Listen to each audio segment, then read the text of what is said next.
Let me tell you something right now that I need you to hear before we go a single second further, because in 15 years of covering American foreign policy and Middle Eastern geopolitics, I have never opened a show with a story quite like the one I'm about to walk you through tonight. What has happened in the last hour, what is still unfolding as you watch this right now, is the kind of event that foreign policy architects in Washington have spent the better part of 2 decades working desperately to prevent. And yet here we are. Reports are coming in from multiple intelligence channels, from defense sources, from journalists embedded with allied forces in the region, and what they are describing is something that changes the entire calculus of American military presence in the Persian Gulf. Iran has struck American military bases, not through proxies, not through some deniable militia operation, directly. 2 of the most important forward operating installations in the United States Central Command Theater have reportedly come under coordinated attack. Dhafra Airbase in the United Arab Emirates, Ali Al Salem Airbase in Kuwait. And if you have never heard those names before, stay with me, because by the time I am done tonight, you are going to understand exactly why those 2 names matter enormously, why Iran chose them specifically, and what America's response in the next 72 hours is going to tell us about whether we are sliding towards something far larger and far more dangerous than anything this region has seen in a generation. I am Maddow. Let's get into this. I want to start by giving you the geographic and military context for what we are talking about, because I think so much of the mainstream coverage of this region fails to explain why specific places matter. We hear base names, we hear country names, but we do not always understand what those places actually do and why their existence is so central to American power in this part of the world. So let me lay that out for you clearly before we get into the politics and the strategy and the alarming questions about what comes next.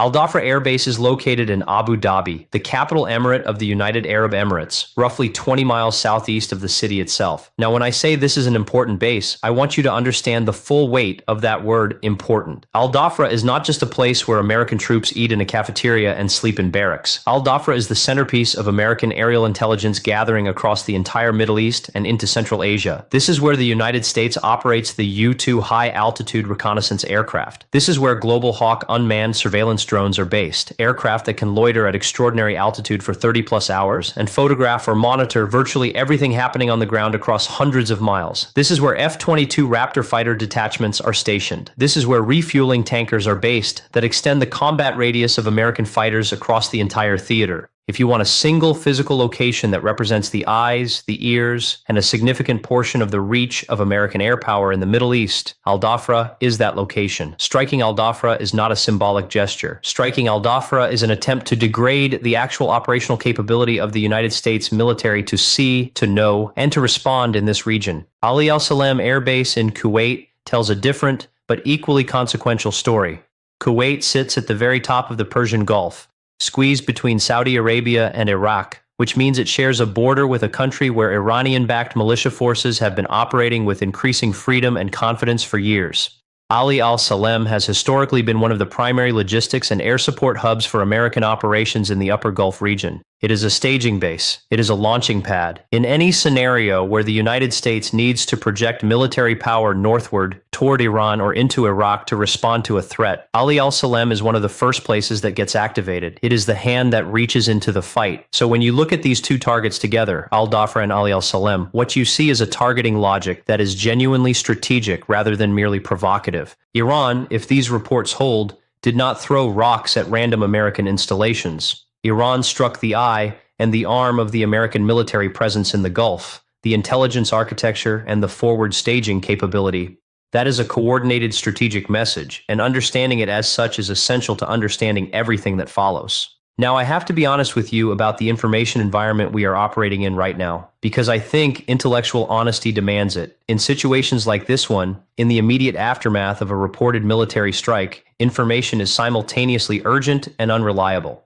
Fog of war is a cliché for a reason. What we know with a high degree of confidence, based on multiple independent sourcing, is that both installations came under attack in what appears to have been a coordinated, near-simultaneous operation. Early indications regarding the weapon systems employed are pointing toward ballistic missiles with possible maneuvering terminal phase guidance, which is a category of weapon that I need to explain to you because it matters enormously for what comes next. For decades, American missile defense in the Gulf has been anchored around Patriot PAC-3 batteries and more recently, THAAD systems, the Terminal High Altitude Area Defense Platform. These are extraordinary systems. They represent decades of engineering investment, and they are genuinely effective against conventional ballistic missiles, which follow a predictable arc through the atmosphere. The problem, and it is a significant problem, is that Iran over the last several years has been developing and fielding a class of weapons that are specifically engineered to defeat these systems. Maneuvering re-entry vehicles and what are sometimes described as quasi-ballistic missiles are weapons that do not follow predictable trajectories.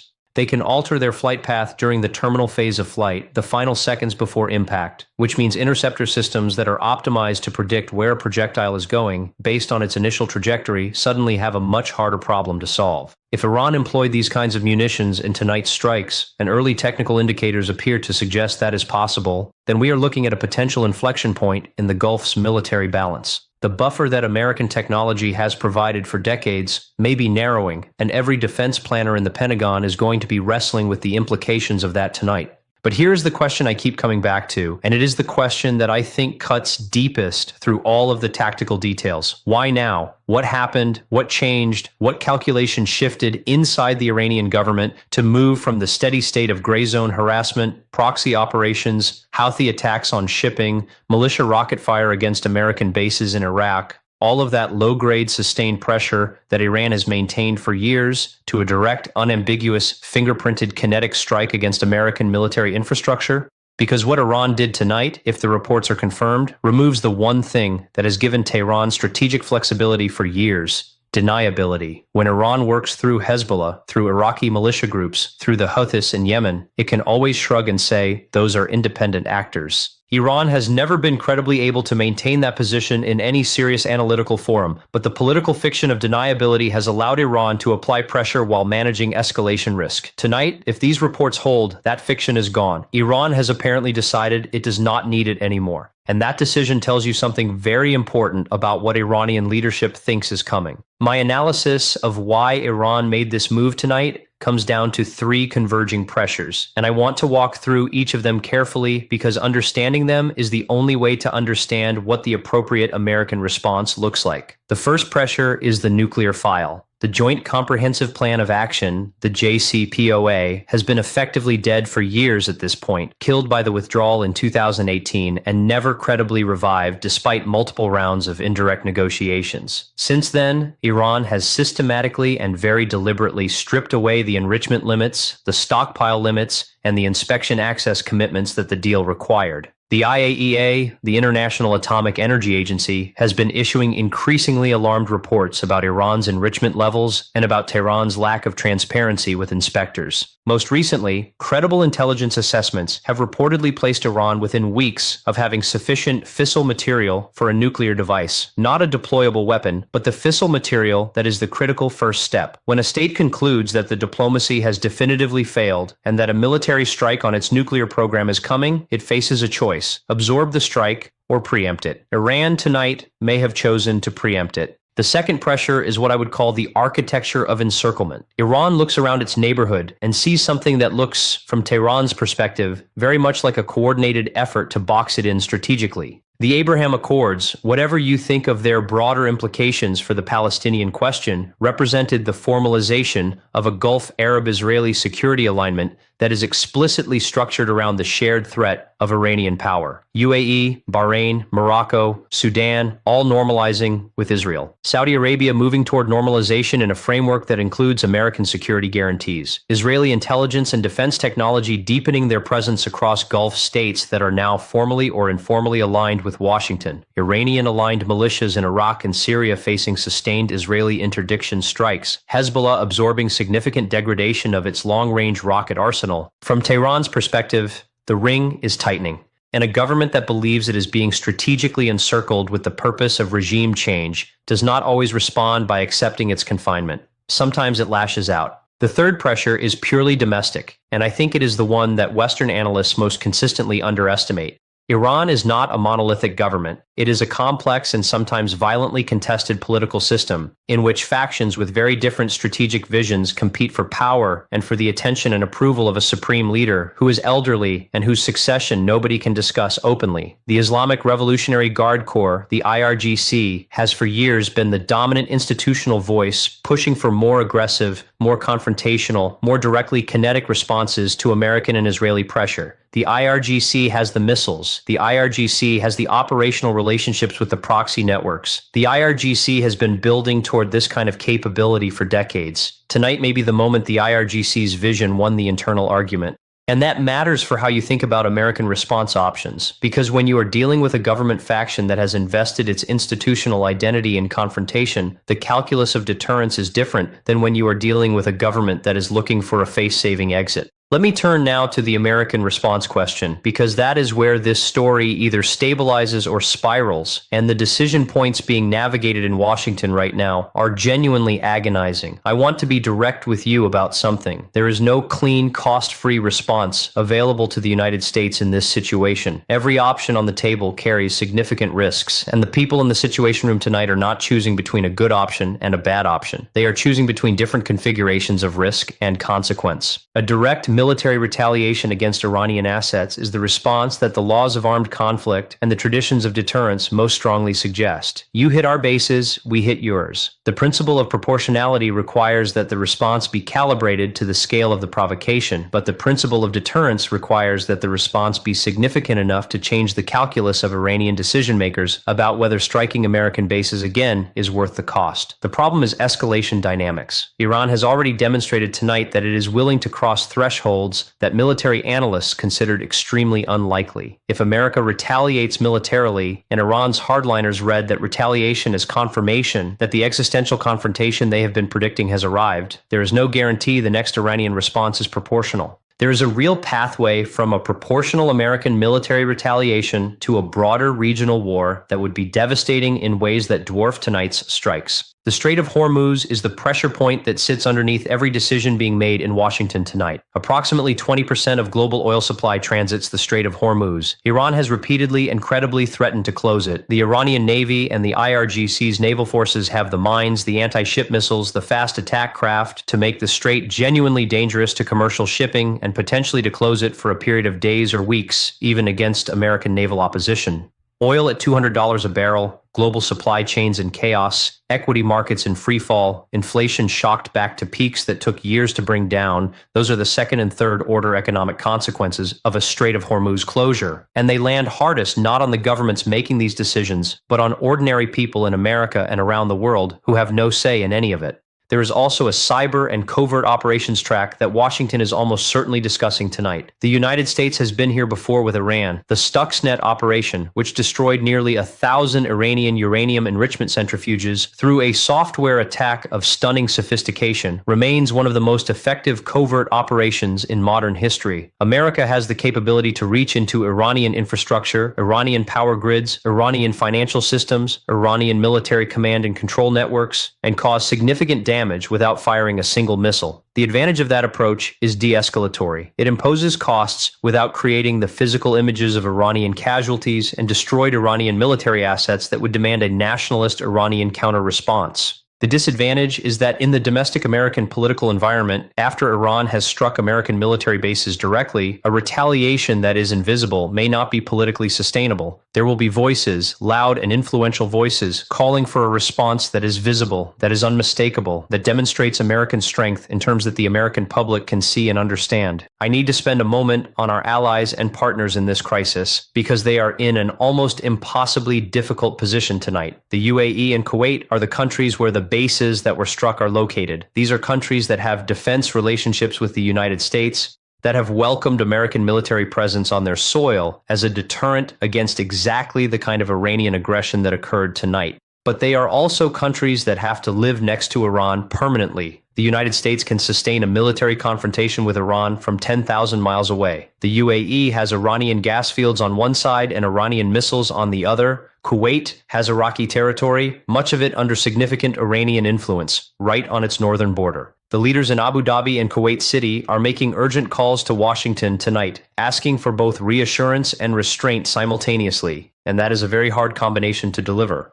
There is also a NATO dimension that I do not think has gotten sufficient attention in the early reporting. Al Dhafra is not exclusively an American base. France has a bilateral defense agreement with the UAE and maintains a military presence at facilities in Abu Dhabi. If French military personnel were present at Al Dhafra during tonight's strikes, if French service members were injured or killed, the political implications in Paris are enormous. President after president has pledged to protect French troops. Article 5 of the NATO Charter is technically territorial and does not apply here, but the political solidarity requirements of the alliance are real, and the pressure on European capitals to stand with Washington in its response will be significant, complicating the diplomacy at precisely the moment when diplomatic options need to be kept open. I also have to talk about Israel, because any honest analysis of this situation that does not centrally engage with Israeli decision-making is incomplete. Israel has been the most vocal and most consistent voice arguing that Iranian nuclear capability represents an existential threat that cannot be deterred or managed through diplomacy. Israel has been conducting its own parallel campaign of pressure against Iranian nuclear infrastructure and IRGC assets for years, through targeted operations that have killed Iranian nuclear scientists, through cyber operations that have set back Iranian centrifuge programs, through airstrikes in Syria against IRGC supply lines and weapons depots. Israel's Security Cabinet is meeting tonight in emergency session, and the argument being made in that room by the hardest of the hardliners is almost certainly this: Iran has just demonstrated, beyond any remaining reasonable doubt, that it is willing to use force against American military installations. That demonstration accelerates rather than delays the case for military action against Iranian nuclear sites, because every day that Iran continues to enrich uranium is a day closer to a nuclear threshold that Iran has now demonstrated it would not hesitate to use as a political shield for even more aggressive conventional military action. A unilateral Israeli strike on Iranian nuclear facilities, launched possibly without full American coordination or advance consent, while American bases in the Gulf are already burning and American decision-makers are trying to manage a crisis that has not yet reached a stable equilibrium.